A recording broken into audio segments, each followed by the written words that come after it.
رسول الکریم اما بعد۔ محترم دوستوں اور بزرگوں، میں وعدہ وفائی کے بارے میں رسول اللہ صلی اللہ علیہ وسلم کی تعلیمات آپ حضرات کے سامنے رکھ رہا تھا۔ وعدے کو پورا کرنا مسلمان کی شان ہے۔ حضرات انبیاء علیہ السلام کی وہ اچھی صفت ہے جس کو قرآن کریم میں بھی ذکر کیا گیا اور نبی کریم صلی اللہ علیہ وسلم نے مبارک حدیثوں میں بھی ذکر فرمایا۔ کسی سے ہم وعدہ کریں اور اس وعدے کو پورا کریں، یہ اللہ تبارک و تعالیٰ کا خلق ہے۔ اللہ کے اخلاق بندوں کو اپنانے چاہیے۔ بعض روایتوں میں ہم کو ملتا ہے تخلقوا باخلاق اللہ، اللہ کے جو اچھے اچھے اخلاق ہیں وہ تم بندے بھی اختیار کرو۔ اللہ تبارک و تعالیٰ کبھی وعدہ خلافی نہیں کرتا، وعدہ وفائی ہی کرتا ہے۔ قرآن کریم میں اللہ تبارک و تعالیٰ نے فرمایا وعد اللہ لا یخلف اللہ وعدہ ولکن اکثر الناس لا یعلمون۔ ایک خاص قصہ ذکر کیا جا رہا تھا، اس کے بعد قرآن کریم ذکر کرتا ہے یہ اللہ کا وعدہ، اور اللہ تعالیٰ کبھی اپنے وعدے میں خلاف ورزی نہیں کرتا، جو کہا ویسا ہی کر کے دکھاتا ہے۔ ہاں، اکثر لوگوں کو سمجھ نہیں ہے، اکثر لوگوں کو جانکاری اور علم نہیں ہے، اس وجہ سے وہ پتہ نہیں لگا سکتے، ورنہ کوئی ایک موقع بھی ایسا نہیں جس میں اللہ تبارک و تعالیٰ نے وعدہ خلافی کی۔ ہاں، شیطان کی بدخلقی ہے وعدہ خلافی، وہ جب بھی وعدہ کرتا ہے تو وہ جھوٹا وعدہ کرتا ہے اور لوگوں کو غرور میں اور دھوکے کے اندر پھنسا کر اس دنیاوی زندگی میں اللہ تعالیٰ سے غافل رکھتا ہے۔ پھر آنکھیں بند ہونے کے بعد انسان دیکھے گا کہ شیطان نے جتنے وعدے کیے تھے وہ سب کے سب جھوٹ تھے، مگر اب پچھتانے کا کوئی موقع نہیں رہے گا۔ اللہ تبارک و تعالیٰ شیطان کے وعدوں کے بارے میں فرماتے ہیں وَمَا يَعِدُهُمُ الشَّيْطَانُ إِلَّا غُرُورًا۔ شیطان جب بھی وعدہ کرتا ہے جھوٹا وعدہ اور دھوکے والا وعدہ۔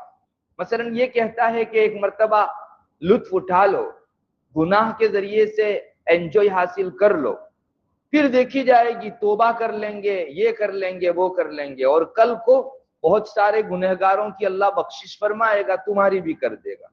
یہ جو شیطان کا وعدہ ہے وہ جھوٹا وعدہ، اس امید پر گناہ کرنا کہ اللہ تعالیٰ سے معافی مانگ لیں گے یا اللہ بہت غفور ہے، یہ ڈھٹائی ہے، اور ایسی ڈھٹائی کے اوپر عام طور پر اللہ تبارک و تعالیٰ کا غصہ ہوا کرتا ہے۔ یہ شیطان کا ایک جھوٹا وعدہ ہے جس کو قرآن غرور کے نام سے یاد کرتا ہے۔ غرور یعنی کسی انسان کو، جس کو ہم اپنی زبان میں کہیں لولی پاپ دینا، صرف جو ہے ہم کو ایک چیز لے کر بٹھا دیتا ہے جس کی حقیقت کچھ بھی نہیں ہے۔ اللہ تعالیٰ بار بار قرآن کریم میں فرماتے ہیں کہ شیطان کے سارے وعدے جھوٹے ہیں اور وہ ہمیشہ برائی کے، ڈرانے کے اور بے حیائی ہی کے وعدے کرتا ہے۔ الشیطان یعیدکم الفقر ویأمرکم بالفحشاء واللہ یعیدکم مغفرۃ منہ وفضلا۔ دونوں وعدے اللہ تعالیٰ نے ذکر کیے۔ ایک تو شیطان وعدہ کرتا ہے، وہ اللہ فرماتا ہے شیطان ہمیشہ تم کو فقیری ہی کا اندیشہ دلاتا ہے، یعنی یہ بزنس نہیں کرو گے جس میں سود ہے، انٹرسٹ ہے، تو تم فقیر ہو جاؤ گے، تم کو بینیفٹ کم ہوگا، نقصان بہت زیادہ ہوگا۔ یہ شیطان کی طرف سے فقیری کا وعدہ۔ ایک مرتبہ جوئے اور میسر اور سٹے کے اندر اپنا پیسہ لگا لو، بہت کچھ پیسہ حاصل ہوگا، اور یہ سنہری موقع اگر تم چک گئے تو ہمیشہ کے لیے فقیر رہو۔ اس قسم کے جھوٹے وعدے شیطان کرتا ہے۔ اللہ تعالیٰ اسی کو فرماتا ہے الشیطان یعیدکم الفقر ویأمرکم بالفحشاء، وعدے کی شکل میں یا حکم اور فرمان کی شکل میں وہ تم کو بے حیائی سجھاتا ہے، اور اللہ تبارک و تعالیٰ اپنی طرف سے مغفرت عطا کرے گا، بخشش عطا کرے گا اور تم پر اپنا فضل اتارے گا، اس چیز کا وعدہ کرتا ہے۔ اللہ کے سارے وعدے سچے اور شیطان کے تمام وعدے جھوٹے۔ اسی لیے نبی کریم صلی اللہ علیہ وسلم نے بعض موقعوں کے اوپر اسی دنیا میں اللہ تعالیٰ کے وعدے کے سچا ہوتے ہوئے لوگوں کو دکھایا۔ بدر کا موقع تھا، اللہ تبارک و تعالیٰ نے دشمنوں کو وعدہ کیا تھا کہ تم کو ہزیمت کا منہ چکھاؤں گا، شکست دوں گا، ہار دے دوں گا اور محمد کو فتح دوں گا۔ چنانچہ سارے لوگ جب نعشوں کی کشتے کے پشتے لگ گئے کفار کے، اور ان کو رسول اللہ صلی اللہ علیہ وسلم کے حکم سے بدر کے اندر ایک کنواں تھا قلیب بدر، اس کے اندر ڈال دیا گیا کفار کی نعشوں کو۔ پھر آپ صلی اللہ علیہ وسلم وہاں تشریف لے گئے بدر کی اس کنویں کے پاس، اور آپ نے اندر جتنی بھی کفار کی نعشیں تھی ان کو خطاب کر کے فرمایا کہ مجھے جو میرے رب نے وعدہ کیا تھا وہ تو میں نے سچا پایا۔ اے کافرو، تم کو بھی اللہ نے وعدہ کیا تھا کہ تم ہار جاؤ گے، شکست کھاؤ گے، تم نے اپنا وعدہ سچا پایا؟ صحابہ آس پاس میں کھڑے تھے، ان کو تعجب ہوا، انہوں نے کہا حضرت آپ مردوں سے بات چیت کرتے ہیں، مردے سنتے کب ہیں جو جواب دیں؟ تو اس وقت غالباً آپ صلی اللہ علیہ وسلم نے اس طرح کا ارشاد فرمایا تھا کہ تم ان سے زیادہ سننے والے نہیں ہو، یعنی تم اگر سنتے ہو تو مردے بھی سنتے ہیں، اتنا ہے کہ وہ جواب نہیں دے پاتے۔ اس موقع کے اوپر دنیا میں کیے ہوئے اللہ تعالیٰ کے اس وعدے کے سچا ہوتا ہوا آپ صلی اللہ علیہ وسلم نے سب کو دکھایا کہ اللہ نے وعدہ کیا تھا، اور آپ کو اتنا کانفیڈنس تھا۔ غالباً حضرت انس رضی اللہ تعالیٰ عنہ کی حدیث ہے کہ بدر کا قصہ پیش آنے سے پہلے آپ میدان میں مسلمانوں کو لے گئے اور فرمایا یہاں جو ہے فلاں کافر کی نعش پڑے گی، یہاں فلاں کی پڑے گی، یہاں فلاں کی نعش پڑے گی۔ دوسرے دن دیکھا گیا بدر کی جنگ کے ختم ہونے کے بعد تو آپ نے جہاں فرمایا تھا ایگزیکٹ اسی جگہ اسی کافر کی نعش پڑی ہوئی تھی۔ اتنا سچا وعدہ اللہ تبارک و تعالیٰ کا، اور آپ نے باقاعدہ کفار کو کہا کہ ہم نے تو اللہ تعالیٰ کا وعدہ سچ پایا، ہمیں فتح ہوئی، مسلمانوں کی جیت ہوئی، اور تم لوگوں کو ہار کا منہ دیکھنا پڑا۔ یہی حال آخرت کے بارے میں بھی ہے۔ اللہ تعالیٰ نے مسلمانوں سے وعدہ کر رکھا ہے کہ تم نیک کام کرو، گناہوں سے بچو، تو میں جنت کی سرزمین کا تم کو وارث بناؤں گا۔ اللہ تعالیٰ کی جو جنت کی زمین ہے وہ اتنی قیمتی ہے، روایتوں میں آتا ہے کہ جنت کی اتنے کوڑے جتنی جگہ دنیا اور ما فیہا سے بہتر ہے۔ صرف اتنی سی جگہ، جتنی بھی کائنات ہے ان ساری کائنات کی تمام زمینوں کے مقابلے میں اتنا سا جنت کا ٹکڑا بہتر ہے۔ اللہ نے وعدہ فرمایا تھا کہ میں جو ہے تمہارے نیک عمل کرنے پر اور برائیوں سے رکنے اور روکنے کے اوپر جنت عطا کروں گا۔ کل جب جنتی جنت میں چلے جائیں گے اس وقت اللہ تعالیٰ کا ایک خاص عنوان سے شکر ادا کریں گے، اس کو بھی قرآن کریم نے ذکر کیا، اور اس میں بھی لوگ یہی حوالہ دیں گے، الحمدللہ الذی صدقنا وعدہ وأورثنا الأرض نتبوأ من الجنة حيث نشاء فنعم أجر العاملین۔ تمام تعریفیں اس اللہ تعالیٰ کی ہے جس نے اپنا وعدہ سچ کر دکھلایا۔ دنیا میں کہا تھا کہ نیک کام کرنے پر جنت دوں گا، اس سے پہلے قرآن کریم مسلمانوں کے اور نیکوکاروں کے جنت میں جانے کا مضمون ذکر کرتا ہے، اور اب کہتا ہے جنتی لوگ جنت میں کہیں گے الحمدللہ تو نے اپنا وعدہ اللہ سچ کر دکھلایا، اور تو نے ہم کو جنت میں ٹھکانہ عطا کیا، ہم جہاں چاہیں گھوم سکتے ہیں، جہاں چاہے وہاں سے کھا سکتے ہیں۔ معلوم ہوا کہ دنیا میں بھی اللہ تعالیٰ کے سارے وعدے سچے ہیں، اور آخرت کے اندر بھی اللہ تعالیٰ کے سارے وعدے جو ہے وہ سچے ہیں۔ اس کے مقابلے میں شیطان دنیا کے اندر انسان کو اپنی طرف سے چابی دے کر گناہ کرواتا ہے، اور گناہوں پر گناہ کرواتے جاتا ہے کہ میں وہاں جو ہے تمہارے لیے کام آ جاؤں گا۔ پھر جب وہاں اکٹھے ہوں گے شیطان اور گنہگار ایک دوسرے کو دکھائے جائیں گے، اس وقت کا کیا پس منظر ہوگا اس کو بھی قرآن کریم ذکر کرتا ہے۔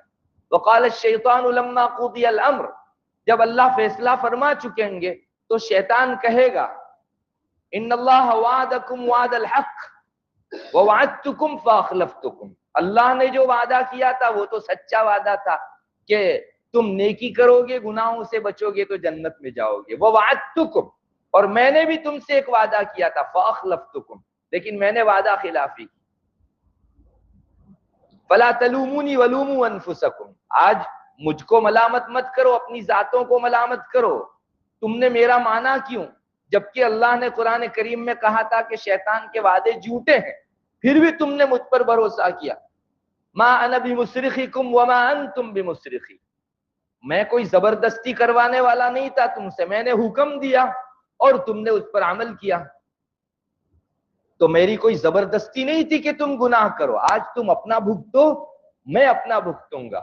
بہرحال شیطان کے جتنے بھی دنیا کے اندر وعدے ہیں وہ سب چاہے دنیاوی امور کے سے تعلق رکھتے ہوں یا آنکھیں بند ہونے کے بعد والی زندگی سے، سب کے سب وعدے جھوٹے ہیں۔ اللہ تعالیٰ نے قرآن کریم کے اندر موقع بموقع جا بجا یہ چیز ارشاد فرمائی، اللہ کے سارے وعدے سچے اور شیطان کے تمام وعدے جھوٹے۔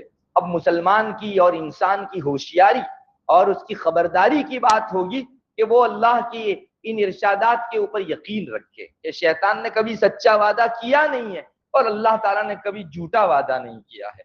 جو لوگ اس دنیا میں سمجھ جاتے ہیں وہ تو کامیاب ہیں، باقی جن لوگوں کو سمجھ میں نہیں آتا تو موت کے موقع سے تو اچھی سمجھ آ ہی جاتی ہے، لیکن تب پچھتانے کا کوئی موقع باقی نہیں رہتا۔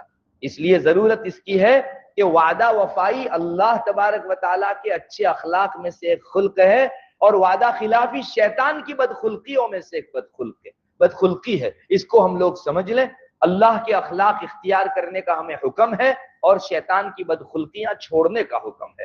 مسلمان اگر صرف اسی ویژن سے وعدہ وفائی اور وعدہ خلافی کو اگر لیں، انشاءاللہ وعدے کی خلاف ورزی کرنے سے مسلمان دور بھاگے گا اور وعدہ وفائی اس کی زندگی کا نشان بن جاوے گا۔ اللہ تبارک و تعالی ہم سب کو عمل کی توفیق عطا فرماوے۔ ایک چیز یہ بھی ہے کہ انسان اگر وعدہ خلافی کرتا ہے تو انسان کے دل کے اندر روح کی بیماری ہے، اور وہ نفاق کی بیماری ہے۔ جو آدمی وعدہ خلافی کرتا ہے اس کے اندر نفاق کا وائرس ہے۔ رسول اللہ صلی اللہ علیہ وسلم کا بہت مشہور ارشاد ہے، آپ نے بھی سنا ہوگا کہ منافق کی نشانیاں 3 ہیں۔ آیت المنافق ثلاث، اذا وعد اخلف، جب بھی کسی کو وعدہ کرتا ہے تو منافق ہمیشہ وعدہ خلافی ہی کرتا ہے، وعدہ وفائی کرتا ہی نہیں۔ وَإِذَا حَدَّثَ كَذَبَ، بات کرے تو جھوٹ ہی بولتا ہے۔ اور تیسری چیز وَإِذَا اؤْتُمِنَ خَانَ، جب بھی اس کے پاس کوئی امانت رکھی جائے تو ہمیشہ خیانت سے کام لیتا ہے۔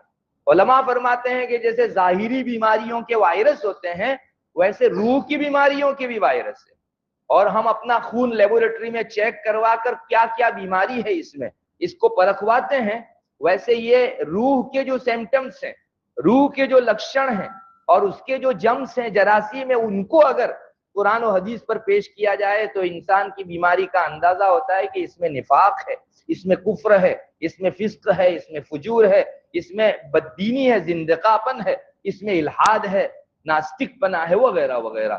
جیسے روح کی بیماریوں کے اندر بھی جو ہے اس قسم کے وائرس لگتے ہیں۔ اگر کسی انسان میں وعدہ خلافی کا وائرس ہے تو اسے ڈرنا چاہیے کہ یہ نفاق کا وائرس بڑا ہوتا ہوتا پورے دل کو گھیر نہ لے۔ کوئی چھوٹی چیز نہیں ہے، نہایت خطرناک اور سنگین چیز ہے۔ ہم لوگ وعدہ خلافی کو بہت لائٹلی لیتے ہیں، کسی کو وعدہ کیا، عمل کیا تو کیا، نہیں کیا تو کیا، جبکہ اس کے بڑے دوررس اثرات پڑتے ہیں، انسان کے دل پر نفاق چھا سکتا ہے۔ جیسے کہ رسول اللہ صلی اللہ علیہ وسلم نے اپنے ارشاد میں امت کے سامنے یہ تعلیم رکھی۔ اللہ تبارک و تعالی وعدہ وفائی کی توفیق دے اور وعدہ خلافی سے ہم کو بچائے۔